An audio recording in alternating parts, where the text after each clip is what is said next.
Here in this video we have, well basically with my video, unfortunately my computer crashed and I had to get it rebooted. So I've taken a compound clip from a different song with a similar genre to show how I made some of the effects that were seen in our clips. With this first clip you can see me cutting the clip into two parts to try and make the flash effects that I made during the video. And this sort of flash effect is sort of made to sort of maybe break up the clip or go along to the beat. So this video we go to the transitions page, and you do this and you select cross dissolve and you stick that as on the compound clips, and this is done. And then once you place that in there, you change the look to additive. Change that to 100 to give it the maximum effect to make it show more.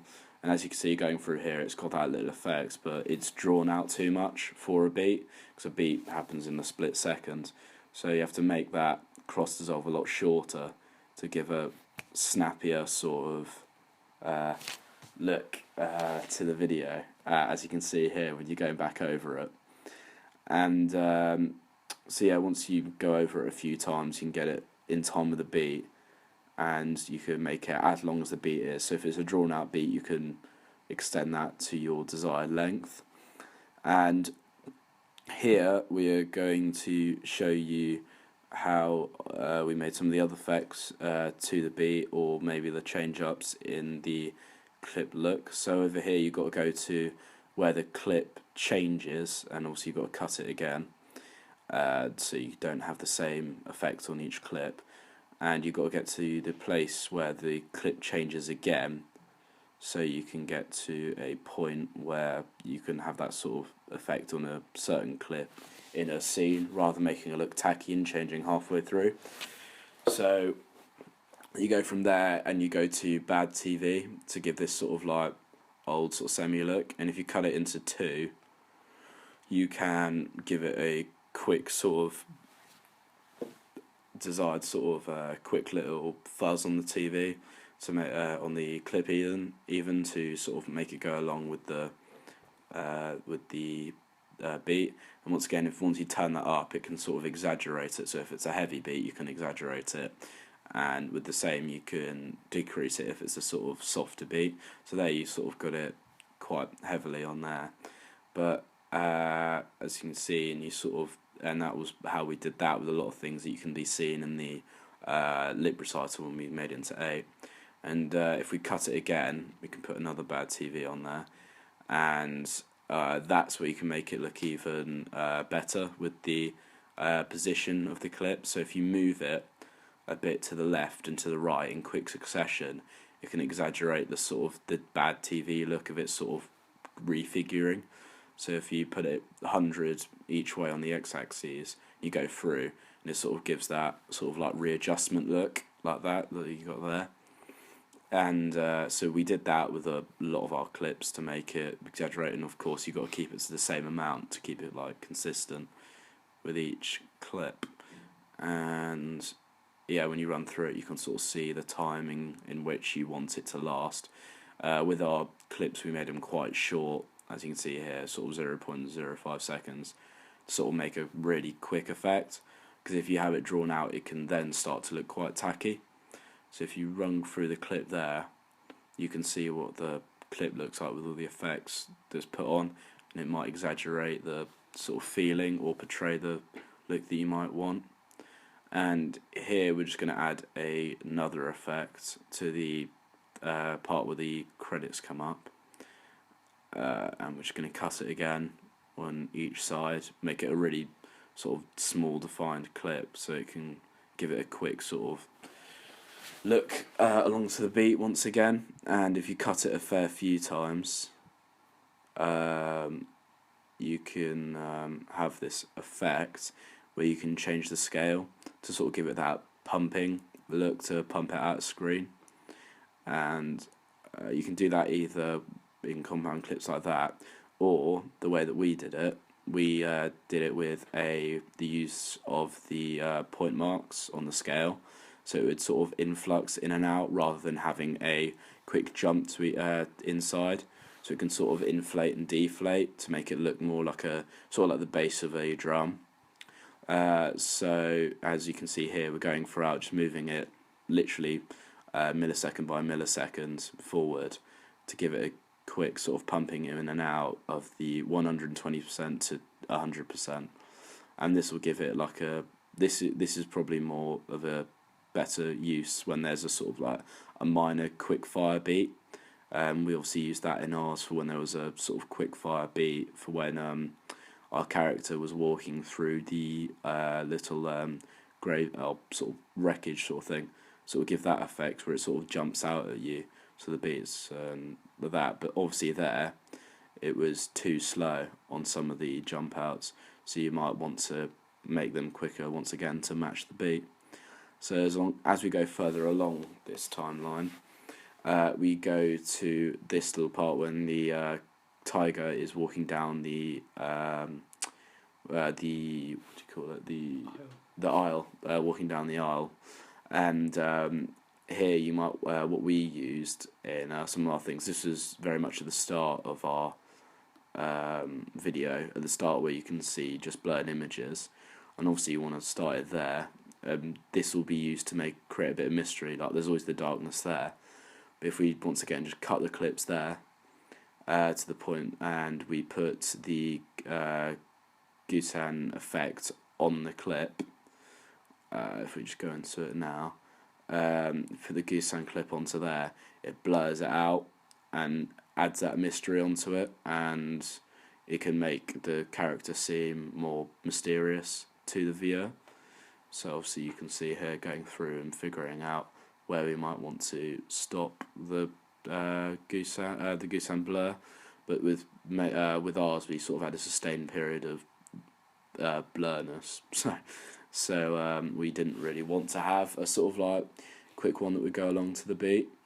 So here you obviously have him sitting into the aisle, and that's where the clip stops. So we'll go back here, and we are going to we're just going to increase the scale and do a similar one that we did to the other one, and give it another beat look to make a sort of like with that multiplier of the beat and the Gusan, so it might so you can still play along to the beat whilst having that effects of blurriness and mysteriousness on the character. So if we just go along here and go millisecond by millisecond once again and change it from 200 to 100, and if you go over it again you can see that little pumping look. And obviously with that was just for 2 beats. You'll obviously need to add a lot more, because with the soft beats they tend to come in sort of rapid fire sort of clips, as seen in ours, like there was a fair few. And so yeah, we'll go along here again and add some more to the scale adjustment to create more pumping in our video along to the beat whilst keeping that blur, so it gives that mystery but whilst it's still playing along to the song. So it's playing along to the audience whilst also keeping them interested in what's going on behind the blur. So we'll go over it again, and we can see the sort of the pumping's happening more frequently, and that will probably be more suitable for a beat of that type. So you might have a 1 beat followed by 2 quick beats, and that's how you'll have those going between the two. And here we're also going to add a couple more, because if it's a sequence it will be happening a few more times. So go over it again, it will also have those pumps there. Right, and that will finish the clip, I believe, and yeah, so we're obviously going to shorten it so it'll have that sort of quick effect after the pumping is done. And then we'll just have a little look on the raw clip here to make sure we've got it in time with where the character is sort of where the clip sort of ends of him at the aisle.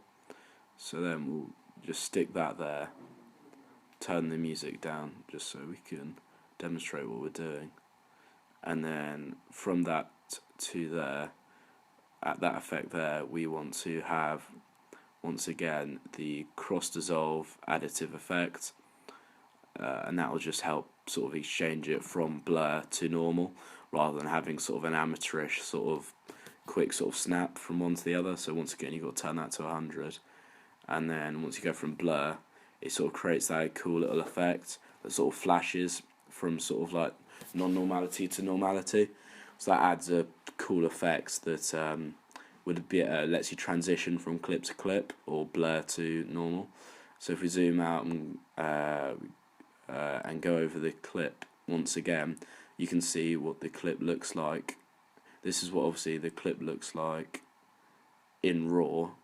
So we'll just bring that in for you so you know what the clip looks like without all the editing. So this is the unedited version that Tiger originally made. If we go back over that, you can see the sort of how he's gone for a sort of not basic look, a sort of look of with no effects on it that relies on the imagery more than it does on the actual effects. We can do the same because we don't have the similar sort of kit and camera angles that they can have access to. So we use the effects to sort of compensate for this. So if we get rid of that clip there, and we can have a look what we did differently to our clip. And here you've got the little cross dissolve followed by the little beats there. Obviously there'll be a lot more rapid fire, and then the sort of the bad TV into the goose and here with the bumps, and then the flash into the normal clip. So those are just that is pretty much all of the transitional effects that I used. Obviously colour correction, which can be seen in some of our other videos, and with this colour correction, we obviously couldn't demonstrate it here because it was a preset saved onto my other account before it got reset. But we used that colour correction to help make up for maybe the sort of the inferior sort of cameras that might have been used in an actual video. So another media technology we used was embedding a survey into our blogs. So this was really useful because it meant that people could go through our blogs, and while they see our blogs, they could vote for things, which would help our research like quite a lot. So there were questions like, it says how many music videos do you watch a week? Who's your favourite artist? And just little things like that. So it meant that we could change our music video and all our like work to how our target audience. So yeah, we also asked the range, so we knew who they were, so we could do it towards our target audience. And then again, we brought 2 videos like the running, which we're doing, and Hot Chili Peppers to see which ones people liked more. And also we had a group chat, which is very useful because it meant that we could get our ideas down together, and when we went together we could just talk about it. And it also meant that we could set out filming times and talk and like work out when everyone was free and when people could do it. And then yeah, Sharing images as well. oh yeah, we also shared images that we thought would like go well with our videos and stuff, and like with the digipacks and our storyboards and everything like that, and like everyone's ideas towards the digipacks there. We use this as a platform for sharing our ideas and our things that we might have made that are useful to the group for the pre-production. So obviously you've got storyboards, you've got maybe ideas for the or creations from Photoshop from each person in the group, and also there we deliberate with each other which one we preferred. And here we have our I still don't have the editor, since it was rebooted I don't have the program still to present how exactly I made these images step by step, but I could still have the images, and I can basically throughout when we were making the digipack, we always wanted to go with a theme that came from darkness to light, and we used tutorials online. We used tutorials. We used help boxes, forums online to help us how to get these desired effects. And here on the front cover, this is for our poster. And for our poster, it was very we wanted to keep a similar theme to our digipack, and we used the Photoshop effects of sort of like taking away all the negative space from around our character. We obviously took that photo on a white screen so we could easily edit, and we took that away and placed him into the same themes and sort of background, because I sort of saved the background that I had originally made from the digipack, and used that in different scopes for our poster, and through that we were able to keep a consistent theme going whilst keeping this sort of dark to light feeling, and using the sort of glare tools and things like that. We were able to make a digipack and a poster that both look, what I'd like to think, look very professional and quite reminiscent of rap artists today and how they like to present themselves.